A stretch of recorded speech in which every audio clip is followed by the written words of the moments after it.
যে আজ ও কাল হোক এই সরকার যে জুলুম করতেছে পতন হবে, তখন একজন মাত্র ব্যক্তি বাংলাদেশে আছে যার ডাকে হিন্দু মুসলিম দল মত ভেঙে চুরমার হয়ে যাবে, সে একাকার হয়ে দেশ গঠনের জন্য ওনার ডাকে সাড়া দেবে।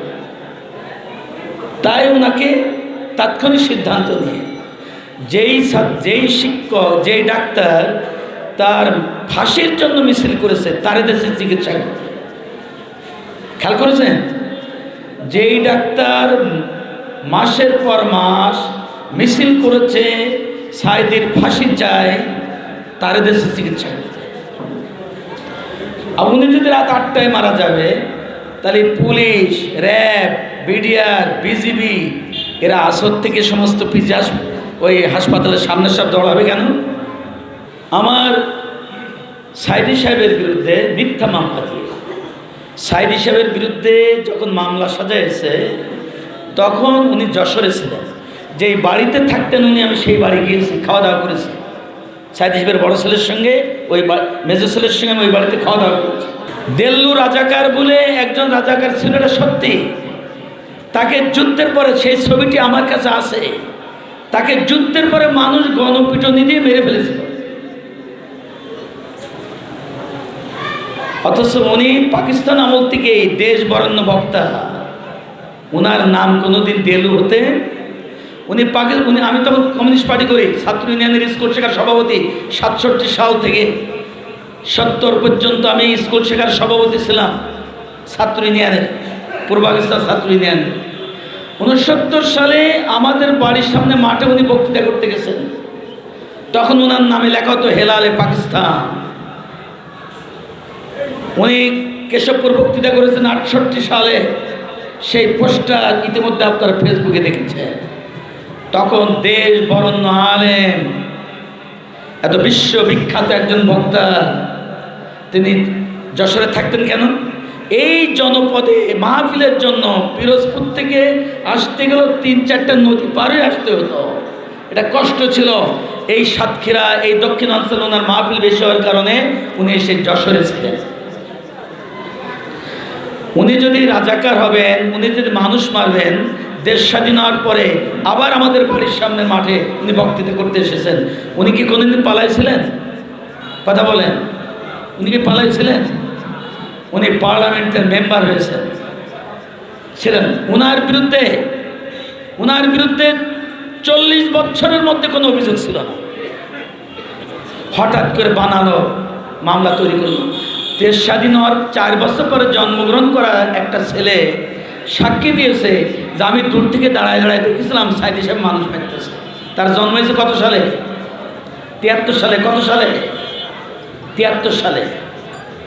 এই কথা আরও অনেক কথা এদিক না বলে, কিন্তু আমি আমার হিন্দু ভাইরা যারা শুনতেছেন তাদের কাছে আমার আপনারা শুকরঞ্জন বালি হয়ে যায়।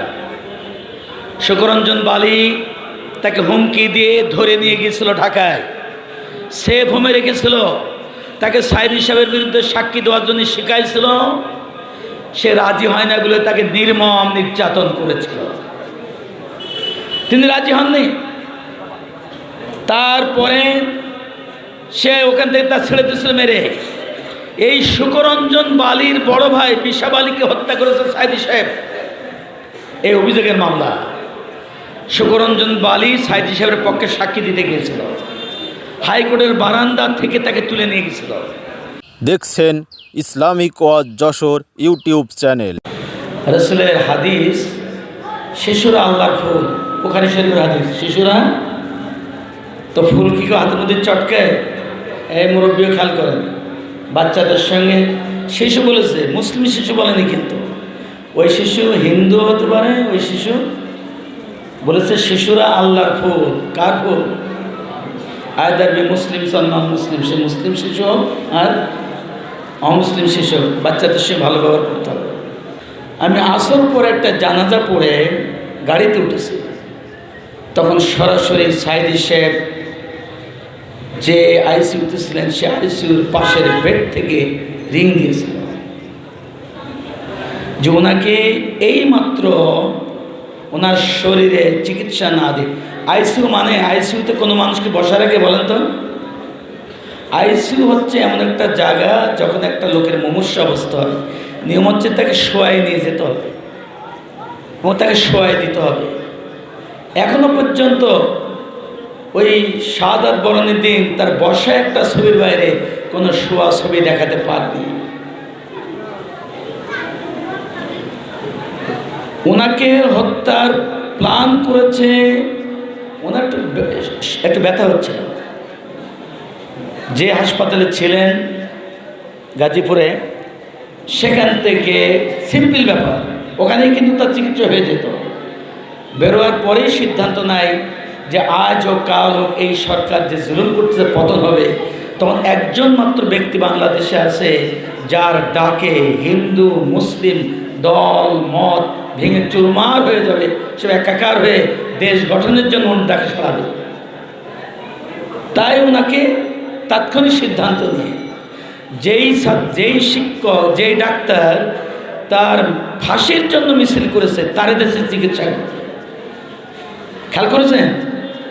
যেই ডাক্তার মাসের পর মাস মিছিল করেছে সাইদির ফাঁসি চায়, তার দেশে চিকিৎসা করতে। আর উনি যদি রাত 8টায় মারা যাবে, তাহলে পুলিশ, র্যাব, বিডিআর, বিজিবি এরা আসর থেকে সমস্ত ওই হাসপাতালের সামনে সব দৌড়াবে কেন? মানে এটা ছড়াই পড়লে ঠেকাতে পারবে না, তা আগেই পুলিশ বাহিনী এনে হাজির করেছিল, জবাব দেওয়া লাগবে। ওনার ছেলে, আমার একটা ঢাকা একটা প্রোগ্রাম ছিল সারাদিন ব্যাপী, ওনার ছেলেও ছিল, তো আমাকে বলছে ভাইজান বলে রাখে আমাকে। আমরা যখন ফিরতেছি সেই প্রোগ্রাম থেকে 1 ঘন্টা লাগলো সেই প্রোগ্রামতে ঢাকায় ঢুকতে। ভাইজান আমার বিকেল থেকে সন্দেহ হচ্ছে, আমার আব্বার কাছে যেতে দিচ্ছে না, এদিকে দেখতেছে পুলিশ গোয়েন্দা বাহিনীর লোক এই সমস্ত সব আনাগোনা করতেছে। তখন আমার মন খারাপ হয়ে গেছে। অতএব উনি স্বাভাবিক মৃত্যুবরণ করেননি, ওনাকে হত্যা করা হয়েছিল, খুব তাড়াতাড়ি জানতে পারবেন ইনশাআল্লাহ। এই সমস্ত তথ্য আছে। এমনকি এই যে সেদিন পিজি হাসপাতাল ভাঙচুর করেছে ছাত্র জনতা বলে একটা নিউজ করেছে না সরকার, এই খবরটা পাওয়ার পরে আমারও মন খারাপ হয়ে গেল যে ছেলেরা আন্দোলন করতে সরকারের বিরুদ্ধে, হাসপাতাল কী দোষ করেছে। আমার মন খারাপ হয়ে গেল। আমি সাথে সাথে পিজি হাসপাতালে রিং দিলাম একজন ডাক্তারের কাছে। আল্লাহর কি মেহেরবানি, ওই সময় সে ওখানে দায়িত্বরত ছিল। আমি বললাম এই ছেলেমেয়েগুলো সরকারের বিরুদ্ধে আন্দোলন করতেছে, এরা হাসপাতাল ভাঙচুর করলো কেন, হাসপাতালে হামলা করলো কেন? আমার বলছে গাজী ভাই এটা মিথ্যা কথা, ছাত্র জনতা তো গেটের মধ্যে ঢুকতেই পারে না। ছাত্রলীগের ছেলেরা গুন্ডারা অস্ত্রপাতি নিয়ে হামলা করেছিল, দাবড় দিলে দৌড়ে এসে ঢুকে পড়ে ওখানে দাঁড়ানো পুলিশরা তাড়াতাড়ি গেট বন্ধ করে দিয়েছে। ছাত্রলীগ ঢুকে গেছে, এরপরে গেট বন্ধ করে দিয়েছে। আমাদের কাছে ভিডিও করা আছে, ছাত্রলীগের চিহ্নিত সন্ত্রাসীরা ওখানে ভাঙচুর করতেছে। এই ছবি আল্লাহ যদি সুযোগ আসে প্রকাশ করবে। আমি বললাম আমার কাছে দিয়ে দেন, আমি বললাম আমার হোয়াটসঅ্যাপে দিয়ে দেন, এখনই দিয়ে দেন। তাহলে আপনার কাছে দিলে আপনি কি এখন ব্যবহার করতে পারবেন? সময় আসলে আপনাকে দিব। এইভাবে আমি একেবারে ধীরে সুস্থে অনেক কথা বলে ফেলেছেন আমার ভাইজানরা, আমার কমে গেছে, আমি ওই পাঠটা বলবো না। আমার সাইদি সাহেবের বিরুদ্ধে মিথ্যা মামলা দিয়ে, সাইদি সাহেবের বিরুদ্ধে যখন মামলা সাজাইছে তখন উনি যশোরে ছিলেন, যেই বাড়িতে থাকতেন উনি, আমি সেই বাড়ি গিয়েছি, খাওয়া দাওয়া করেছি। সাইদি সাহেবের বড় ছেলের সঙ্গে, ওই মেজো ছেলের সঙ্গে আমি ওই বাড়িতে খাওয়া দাওয়া করেছি। এবং যখন যশোরে আর থাকা যাচ্ছিল না, তখন ওনার এক ভক্ত বাগারপাড়ায় নিয়ে যায়। 4 দিন আগেও আমার বাসায় এসেছিল, আমাকে মামা বলে ডাকেন, আমার থেকেও 15 বছরের বড়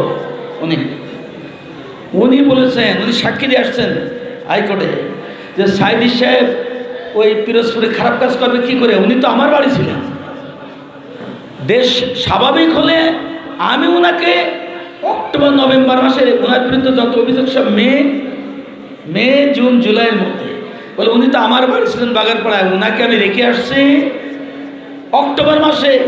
আমি নিজে দেশের অবস্থা একটু স্বাভাবিক হলে, যুদ্ধ চলছে কিন্তু স্বাভাবিক, তখন এই মুক্তিযোদ্ধারা বিভিন্ন হামলা করে বলে আমেরিকা আসছে, আর আমি যশোর থেকে গরুর গাড়িতে করে ওনার স্ত্রীকে নিয়ে গেছিলাম, যে বাগারপাড়ায় পীর সাহেবের বাড়িতে রেখেছিলাম।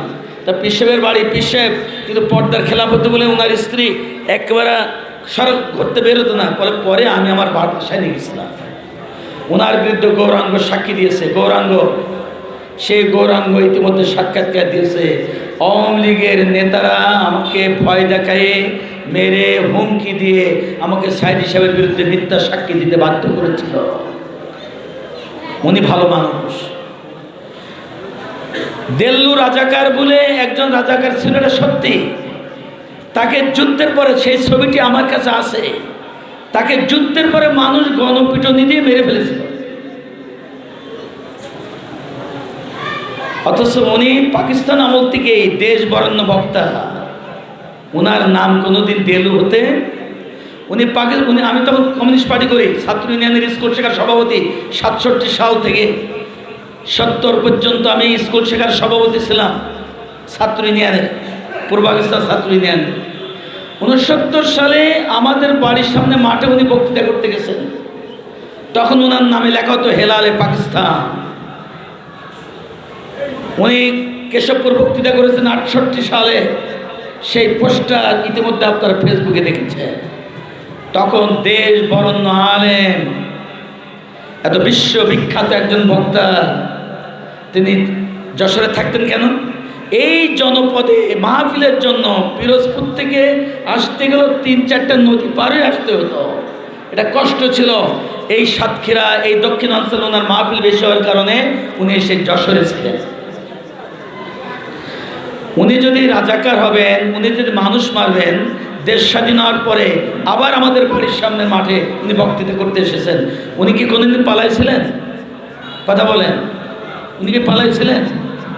উনি পার্লামেন্টের মেম্বার হয়েছেন, ছিলেন। ওনার বিরুদ্ধে 40 বছরের মধ্যে কোনো অভিযোগ ছিল না। হঠাৎ করে বানানো মামলা তৈরি করল। দেশ স্বাধীন হওয়ার 4 বছর পরে জন্মগ্রহণ করা একটা ছেলে সাক্ষী দিয়েছে যে আমি দূর থেকে দাঁড়ায় দাঁড়ায় দেখেছিলাম সাইদি সাহেব মানুষ মারতেছে। তার জন্ম হয়েছে কত সালে? 73 সালে। কত সালে? 73 সালে। এই কথা আরও অনেক কথা এদিক না বলে, কিন্তু আমি আমার হিন্দু ভাইরা যারা শুনতেছেন তাদের কাছে আমার আপনারা শুকরঞ্জন বালি হয়ে যায়। শুকরঞ্জন বালি তাকে হুমকি দিয়ে ধরে নিয়ে গিয়েছিল ঢাকায়, সেফ হোমে রেখেছিল। তাকে সাইদি সাহেবের বিরুদ্ধে সাক্ষী দেওয়ার জন্য শিখাইছিল। সে রাজি হয় না বলে তাকে নির্মম নির্যাতন করেছিল। তিনি রাজি হননি। তারপরে সে ওখান থেকে তার ছেড়ে দিয়েছিল মেরে। এই শুকরঞ্জন বালির বড় ভাই বিশাব আলীকে হত্যা করেছে সাইদি সাহেব, এই অভিযোগের মামলা। শুকরঞ্জন বালি সাইদি সাহেবের পক্ষে সাক্ষী দিতে গিয়েছিল। হাইকোর্টের বারান্দা থেকে তাকে তুলে নিয়ে গেছিল। এই বেনাপুল বর্ডার পার করে তাকে ইন্ডিয়ায় পৌঁছায় দমদম জেলে ছিল। দমদম জেলের ভিতর থেকে কেশবপুরের এক ছেলে, সেও জেলে ছিল। কীভাবে আমার নম্বর জোগাড় করেছে, ওই জেলখানার থেকে আমার সঙ্গে কথা বলেছিল। কথা বলে বললো আমার বাড়ি কেশবপুর, আমি আপনার সঙ্গে কথা বলবো, শুকরঞ্জন বালি আপনার সঙ্গে কথা বলতে চায়।